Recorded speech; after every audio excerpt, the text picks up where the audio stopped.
On revient au Togo. Le mouvement Espérance pour le Togo revient à la charge. Le mouvement Espérance pour le Togo a voulu organiser une marche citoyenne pacifique et silencieuse le samedi 1er juin dernier pour dénoncer les violations répétées du droit d'expression et de manifestation dans notre pays. Le président de la délégation spéciale de la commune de Lomé a marqué une opposition au motif que notre mouvement n'a pas de base juridique légale. L'heure de baisser les bras est tenant à notre principe de non-violence. Nous avons tenu à rencontrer le président de la délégation spéciale. Cela a été fait le vendredi 31 mai à 9h dans les locaux de la mairie. Cette rencontre a permis de justifier l'existence légale de notre mouvement et de discuter ensuite de l'itinéraire dont les principes ont été arrêtés. Sur la base de ce consensus, nous avons décidé d'organiser notre marche citoyenne pacifique et silencieuse le samedi 8 juin 2019 à travers les artères de la ville de Lomé. C'est un extrait du communiqué de Espérance pour le Togo, Francisco Napokora, que je viens de lire. Cette manifestation-là, dans le contexte actuel, elle vous semble opportune? Oui, c'est très important. C'est ce que nous disons toujours. C'est-à-dire que la liberté de manifestation est consacrée par la Constitution togolaise. Et même la loi Bojuna ne l'interdit pas, mais fixe les règles. Donc, et je dis toujours que le pouvoir ne doit pas rester et se contenter de ce qui l'encense dans le sens du pouvoir. Il faut que, véritablement, que le pouvoir sente que voilà ce qu'une partie de la population, même si c'est 2 personnes qui sortent dans la rue, qui disent voici, il faut en tenir compte. C'est aussi le droit de la minorité. Donc, si aujourd'hui la mairie de Lomé, le contre-amiral Foga Adénion, a pu faire cette rencontre avec Espérance et Espérance pour le Togo, il faudrait que ça s'élargisse, que ça aille jusqu'aux nos forces, au ministre de l'administration territoriale, à nos forces de sécurité, pour qu'ils encadrent, n'est-ce pas, ces manifestations. Et quand ils vont encadrer, et jusqu'à la fin, ils verront. Ils n'ont qu'à mettre des agents de renseignement ou tout, pour pouvoir les recueillir. Ce que les gens vont dire, ça va permettre au Togo d'évoluer. Et souvent, quand j'évoque le PND, et les gens se moquent de moi, mais je dis, le PND, si ça n'a pas de critique, si on n'a pas, comment l'appelle-t-on, cette façon de manifester, de dire, ce qu'on dit dans nos chambres, et qu'on prend, et pour tenir compte, et pour le développement du pays, ça n'ira pas. Donc voilà, au fait, je ne peux que féliciter le contre-amiral Foga Adénion, parce que sa tâche n'est pas facile.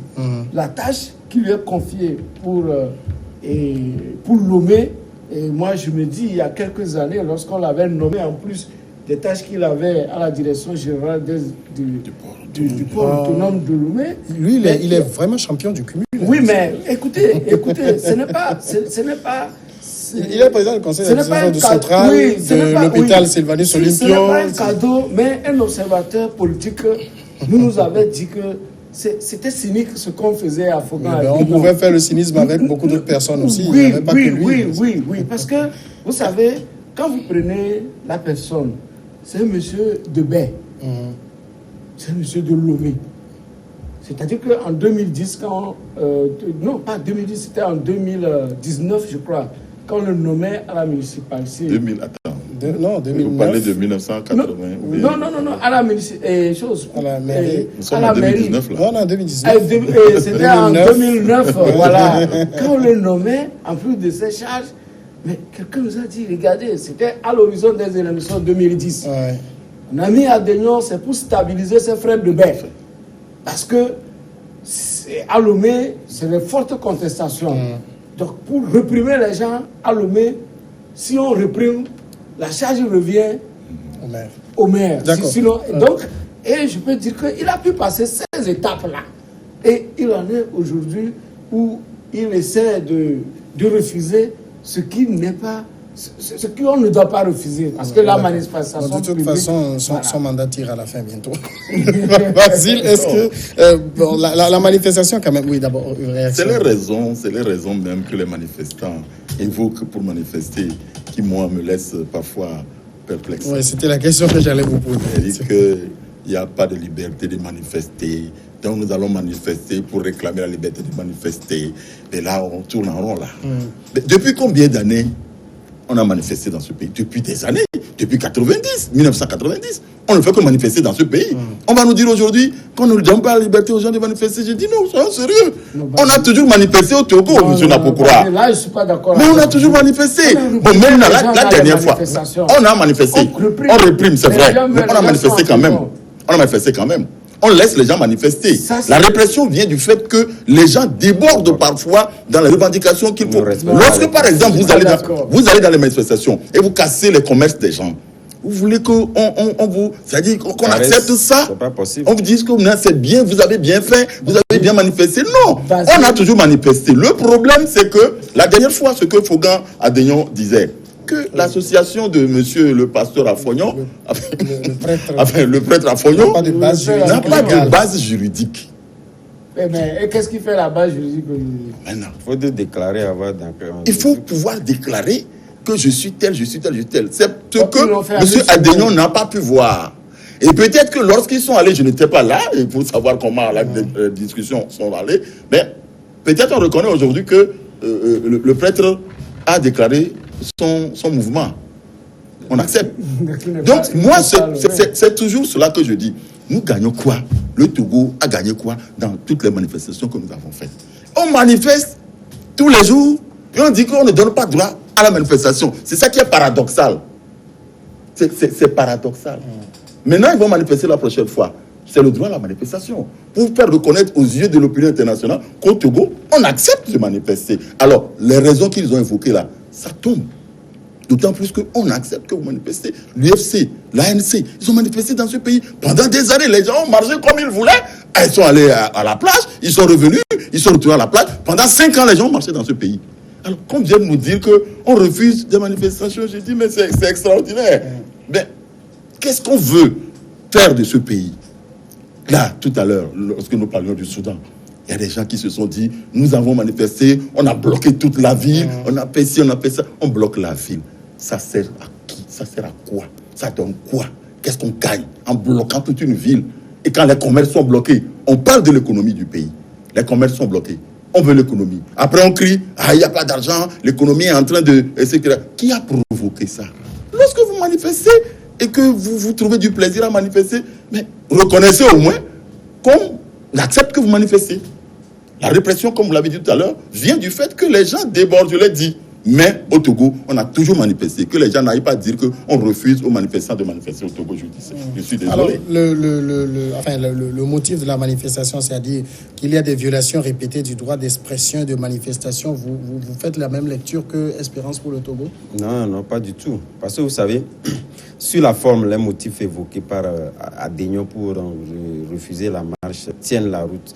Mais dans le fond aussi, lorsque vous prenez le Togo étant dans un contexte un peu particulier, et que ces motifs-là ne sont pas donc des motifs pouvoir donc prospérer dans un environnement où le Togo vit, ou du moins s'il y a des réminiscences du fait que nous côtoyons un peu l'insécurité, ou du moins disons la question terroriste qui est à nos portes, ne permettent pas quand même en ce moment-ci de pouvoir donc autoriser des manifestations. Et je pense que ça sont des motifs valables parce que je ne vois pas lorsqu'on évoque ces questions-là. Et c'est pas ce qu'a soulevé le président de la délégation. Il a parlé de les noms base juridique légale. Je suis d'accord. C'est pourquoi j'ai parlé dans un premier temps de la forme. Quand on lit le communiqué même de Espérance pour le Togo, ils disent cette rencontre a permis de justifier l'existence légale de notre mouvement. Mais ils n'ont pas dit clairement sur quel point ils ont justifié. Parce que je rappelle, le jeudi dernier, on a eu la même discussion ici. Le pasteur Edo, dont l'association membre d'Espérance pour le Togo, était là. Devant un certain nombre de questions, il a été complètement... Il n'a pas pu reconnaître qui a déclaré la manif, le prêtre. Est-ce qu'il est d'une association reconnue? Il n'a pas pu le dire clairement. Mais ceux-ci ne le disent pas en quoi ils ont prouvé au maire que Espérance pour le Togo a une base légale. Non, ils n'ont pas pu prouver. Mais ce que je dis, parce que le fait qu'on ait même rencontré une association ou bien une entité qu'on juge illégale, était déjà un faux pas. Voilà pourquoi moi, de l'autre côté, je dis toujours au gouvernement, lorsqu'on fait entorse, disons, à des dispositions juridiques pour pouvoir quand même permettre au nom d'une certaine accalmie du pays. Voilà pourquoi on les a rencontrés. En temps réel, les autorités ne peuvent pas rencontrer une association qui n'existe pas. Donc, c'est sur ces motifs-là que cette association... Non, mais là où il y a quand même l'équivoque, c'est que Espérance pour le Togo, il dit c'est un creuset. Il y a plein d'associations dedans. Je suis d'accord. Donc, ces associations qui sont dans Espérance pour le Togo ont des bases légales. Non, ils ont des bases c'est peut-être légales. Espérance pour le Togo voilà. qui n'a pas Est-ce que vous êtes sûr que lorsque légales. ces regroupements-là se regroupent ensemble pour pouvoir mener des actions concertées, est-ce que vous êtes sûr que l'entité diffère? Parce qu'aujourd'hui, je ne pense pas qu'on ait donné un nom. À supposer qu'ils puissent s'entendre et puis donner un nom, disons, au mouvement, outre que le nom qu'ils donnent aujourd'hui qui n'existe pas. Je ne pense pas que, disons, Fougan Adegno puisse donc se prévaloir de ces motifs-là pour interdire la marche. Du moins, parce que cette association serait quand même responsable au vu d'un certain nombre de dérapages. C'est du fait qu'on ne peut pas trouver un responsable qui puisse répondre juridiquement devant les autorités. Voilà pourquoi on dit qu'ils n'ont pas de base juridique. Mais à partir du moment où le gouvernement ayant accepté rencontrer une association, une entité qui n'est pas légalement constituée, déjà, moi, c'est pourquoi je parle donc de pouvoir faire donc entorse au terme pour les rencontrer. En temps réel, c'est une association illégale qu'on ne devait même pas rencontrer. Mais déjà, au nom de cette accalmie qu'a toujours prôné nos autorités, on les a rencontrés. Et je pense qu'aujourd'hui, le fait donc de pouvoir donc, disons, se formaliser, de rester dans une entité et qui soit responsable. Parce que nous avons en face des responsables qui puissent répondre juridiquement devant l'autorité. Il n'y a pas de raison qu'on puisse refuser. Et donc, je disais, ça, c'est sur la forme. Mais sur le fond, aujourd'hui, c'est un non-dit. Parce que depuis, il y a donc des voix qui s'élèvent au niveau des autorités pour dire que nous côtoyons aujourd'hui l'insécurité. Il y a le terrorisme qui est à nos portes, que le moment n'est pas propice. Puisqu'on interdit d'ailleurs même les regroupements à plus forte mobilisation dans les quartiers, dans les grands carrefours. Parce qu'on nous a, je pense que le ministre de la Sécurité l'a toujours dit qu'il faut d'abord éviter quand même ces lieux-là. Parce que ce sont des lieux qui sont empreints la plupart du temps donc à ces gens d'actes-là. Et on ne peut pas aujourd'hui, dans ces conditions-là, autoriser donc une grande foule à pouvoir sortir, que ce soit dans une ville ou de l'autre. Parce que quand même, cela tient compte de la sécurité qu'on veut quand même, disons, garder à la population, qu'on interdit ça. Donc je pense que ce sont des motifs quand même à prendre en compte. Manifester pour réclamer la liberté de manifestation. Oui, tout d'abord, ce que dit mon confrère, je ne suis pas du tout d'accord. Parce que, en fait, il y a la manifestation spontanée. Qui n'a pas on n'est pas dans ce cas-là. Oui, on n'est pas dans ce cas. Même lorsque moi-même, ou bien vous-même en tant qu'individu, vous envoyez une lettre à l'autorité, à partir du moment où vous avez mis votre adresse, votre numéro de téléphone, que vous avez ceci à faire, je ne sais pas, s'il n'y a pas un risque, mais il y a quand même les échanges. Prenez quand même l'hiérarchisation des manifestations. Vous ne pouvez pas dire que vous organisez une conférence de presse. On ne peut pas vous interdire. Oui, mais lorsque on signifie que l'association n'est pas légalement constituée, mais sachant qu'un regroupement d'associations qui forment un nom est déjà constitué. D'accord? Et je dis que lorsque vous donnez votre adresse, votre nom et prénom, adresse, numéro de téléphone, et que c'est connu, vous n'avez pas... Oui, je sais. Donc, ce qui dit que l'autorité, à un moment donné, s'est rendu compte qu'elle n'avait pas fait suffisamment ce qu'il fallait faire ou avait une autre contrainte. Bon, mais Espérance pour le Togo non plus n'a pas dit clairement en quoi ils ont prouvé leur existence légale.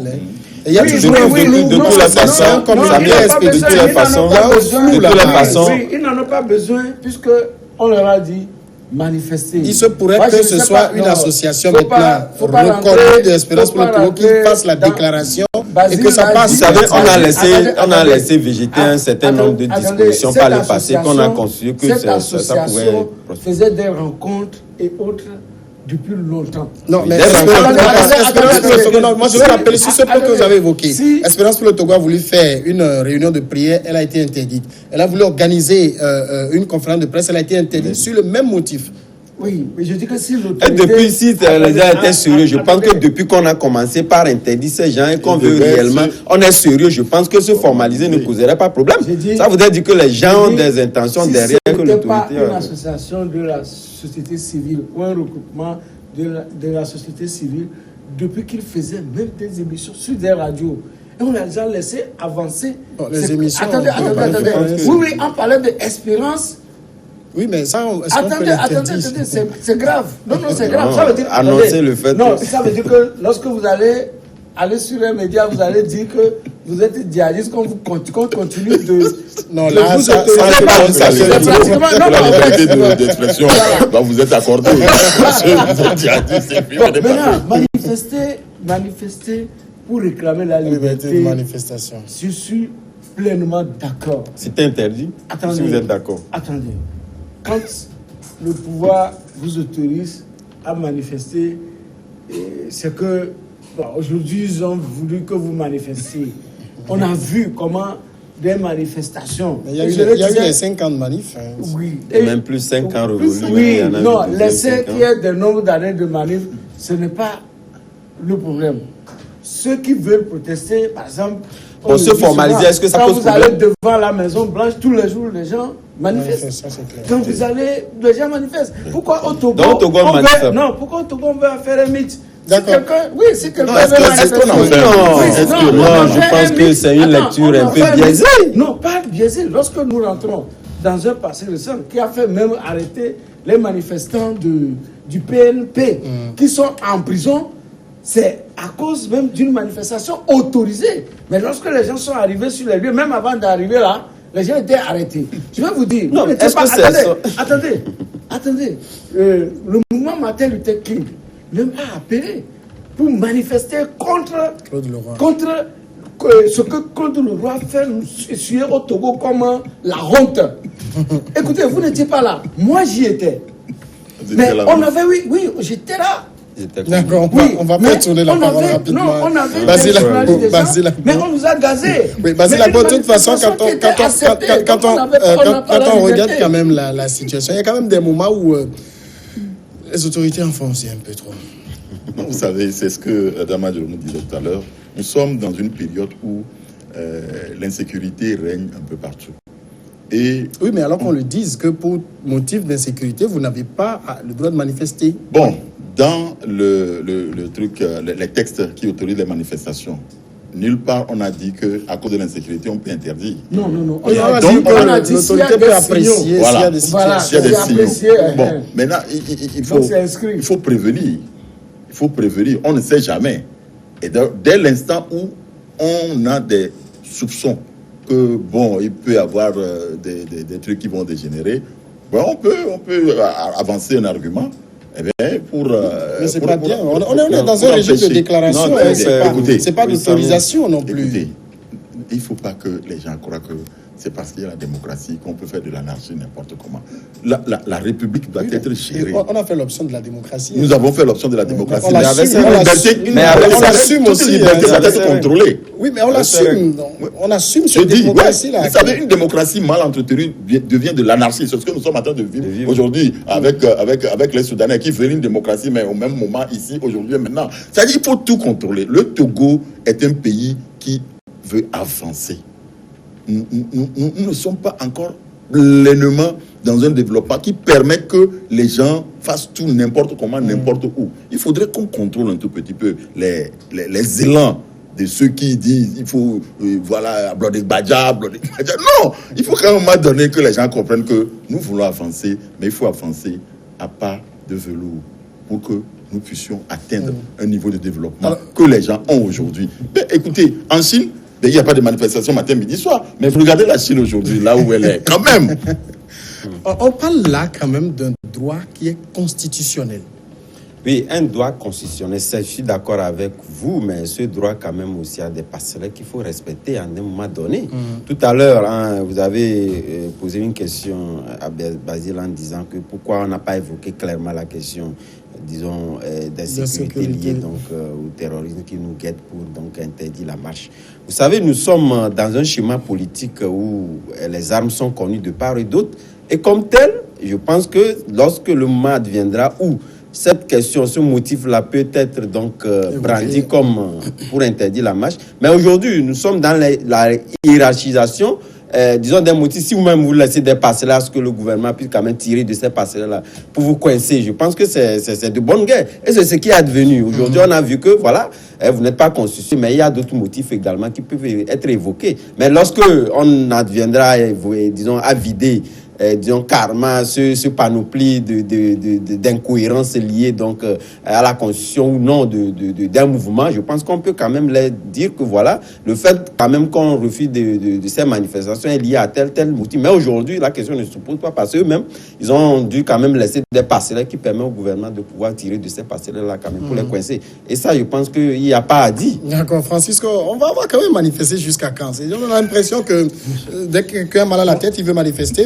Quelqu'un, ça ne va pas bien dans sa maison, il veut manifester contre le gouvernement. On n'a pas que ça à faire aussi. Hein. Vous avez dit que c'est un droit constitutionnel. Oui, moi, je pose la question. Basile faisait une allusion tout à l'heure à la Chine. La Chine, avec, disons, le massacre de Tiananmen. Voilà. En 89, je crois. Mais la Chine, quand nos grands frères sont partis avant et autres, mais ils ont vu là où la Chine voudrait atteindre. Mais après le massacre, mais la Chine a comblé ce vide. Ce vide en mettant le développement, le citoyen et autres à l'avant-garde. Oui, mais c'est ce que disait Basile. Et si c'est ce que le Togo veut faire aussi? Mais qu'est-ce que le Togo en a fait?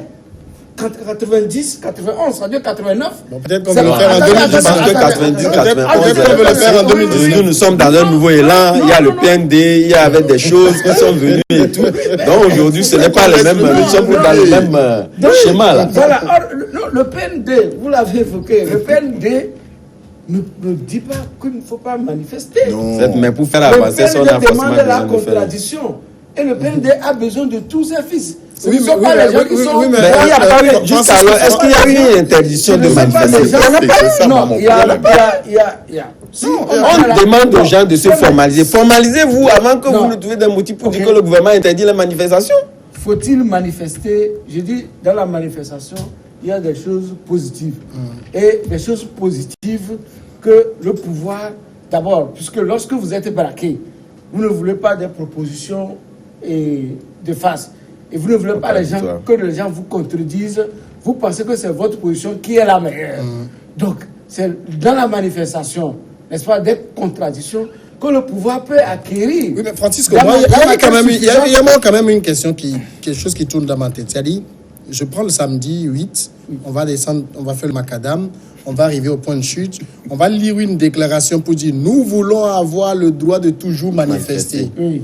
Et puis, quand est-ce qu'on va se mettre au travail pour développer le pays? Non, si c'est aussi simple que ce que vous dites, pourquoi les gens empêchent de le faire? Est-ce que vous voyez? C'est que ça a son sens. On n'a pas empêché de le faire. Adénion a évoqué le fait que c'est une association qui n'est pas reconnue légale. Oui, parce que quand vous mais voyez maintenant que nous savons que c'est légal, on va marcher. Voilà, donc c'est ce qu'on dit. C'est ce qu'on dit. Il faut qu'on donne la possibilité aux gens. Qu'on puisse encadrer. Mais monsieur Francis, est-ce qu'on refuse aux gens de se formaliser? Attendez, que les gens ne s'arrêtent pas à une simple autorisation, mais que l'information circule, que nos forces de l'ordre sachent que ceux qui vont manifester, c'est aussi des Togolais. Et ils ont le droit de manifester. Il y a quand même un point. Je me rappelle au Bénin, quand le président Talon réduisait le droit à la grève, il y avait des syndicalistes qui disent que les syndicats béninois ne payent que le prix de leurs propres erreurs parce qu'ils en ont trop abusé. Alors, est-ce qu'on ne risque pas, dans un pays où on veut tout le temps manifester, de se retrouver dans une situation où les autorités vont être obligées de coincer un peu? Il y a des syndicalistes composants. Attendez, le pouvoir fabrique ces syndicalistes et sa société civile qui sont des composants. C'est des citoyens qui ont leurs droits également. Pourquoi on veut refuser à ces citoyens d'évoquer ce qu'eux ils disent? C'est-à-dire, nous sommes en démocratie, si vous êtes d'accord. Maintenant, ces citoyens disent le fond de leur pensée. Est-ce qu'on va continuer par le faire? Le fond de leur pensée, pourquoi on leur refuse? Parce qu'eux, ils ne sont pas avec l'opposition et ils sont peut-être dans les sièges du pouvoir. Et donc, eux, ils n'ont pas le droit. Parce que ça, c'est antidémocratique. Je pense même que c'est l'expression de même donner de la démocratie. sa caution à une idée qui fait le lien avec le gouvernement. Donc c'est antidémocratique. Je dis que si c'est sans contrainte ou si c'est sans intérêt. Est-ce que vous voyez les intérêts? On sait toujours avoir les intérêts. Lorsque quelqu'un est contraire, quelqu'un dit quelque chose de contraire à ce que la rue dit, il est récupéré, il est vendu, il est ceci, il est cela. On est dans un pays où, lorsque vous critiquez le gouvernement, vous êtes applaudi. Lorsque vous dites non, le gouvernement a fait ceci, non, il est vendu. Et jusqu'à quand on va continuer par... Mais moi j'avais posé une question que Francisco a évité. Non, je n'ai pas évité. Je dis, quand on manifeste et qu'on va aller lire une déclaration, nous voulons manifester, oui, je veux bien. Mais après, pourquoi on ne manifeste pas pour dire, par exemple, on manifeste pour interpeller le chef de l'État à plus lutter contre la corruption, pour interpeller le chef de l'État à faire plus ceci. Par exemple, manifester pour soutenir nos forces de défense dans la lutte contre le djihadisme et tout ça.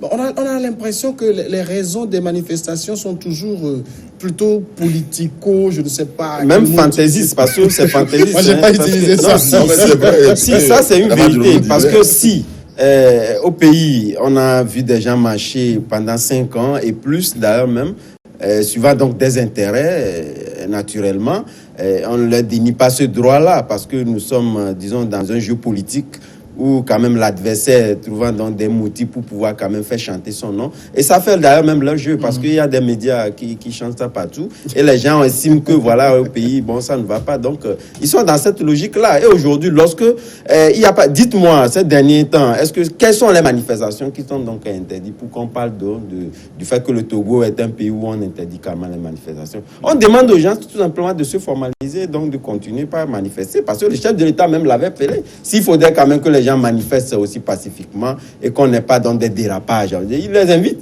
Mais à partir du moment où vous n'êtes pas formalisé, qui est le répondant? Qui est le répondant devant l'autorité? Ça fait la question qui se pose parce que nous sommes aujourd'hui, comme je le dis, en réalité, il n'y a pas que le Togo, il y a des pays, même le Mali. Lorsque le Mali, où, disons, la question djihadiste, c'est au cœur même du pays, il y a des gens qui manifestent. C'est parce que l'État a trouvé que, voilà, il y a donc l'atmosphère, l'environnement est déblayé à ce qu'on puisse d'abord les sécuriser et qu'il y a donc des répondants, il y a des motifs valables où les gens veulent manifester. On y autorise, mais aujourd'hui, je pense qu'on n'en est pas arrivé là. Les gens n'ont pas d'abord, ils sont légalement, ils sont inexistants.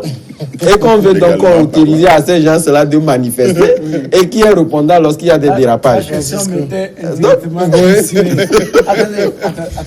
À cause du problème. Moi, je peux, même aujourd'hui, j'ai été interpellé par un intellectuel que la presse, par rapport à cette situation, qu'est-ce que la presse fait? Laquelle, par exemple? La presse togolaise. Oui, par rapport, non, je ne donne pas la situation, mais je dis c'est un intellectuel. Je l'ai replaqué. Il a dit, qu'est-ce que vous, en tant qu'intellectuel, vous faites? Depuis ce que la presse parle des problèmes. En fait, tous les problèmes, on a toujours anticipé tous les problèmes. Les gens veulent que la presse résolve les problèmes. Oui, il y a des problèmes du Togo. On a toujours anticipé. Qu'est-ce que l'État en fait? Qu'est-ce que la justice en fait? Et qu'aujourd'hui, on demande... Et que encore c'est la presse qui va résoudre le problème des intellectuels. Et c'est la même presse même qui est même. Bref, vous imaginez les manifs qui se passent, c'est que vous serez vidé même de vos contenus parce que ce que vous allez dire c'est la même chose. Parfois c'est la presse même qui parle et les gens mettent dans leurs revendications de marche pour aller lire. C'est que le pays même ne fonctionne pas. D'accord. Où il n'y a pas, c'est tout le problème. Merci à Basile Agbo, Francisco Napokora et Adam Adjronou. Merci à vous tous d'avoir été en notre compagnie. À demain.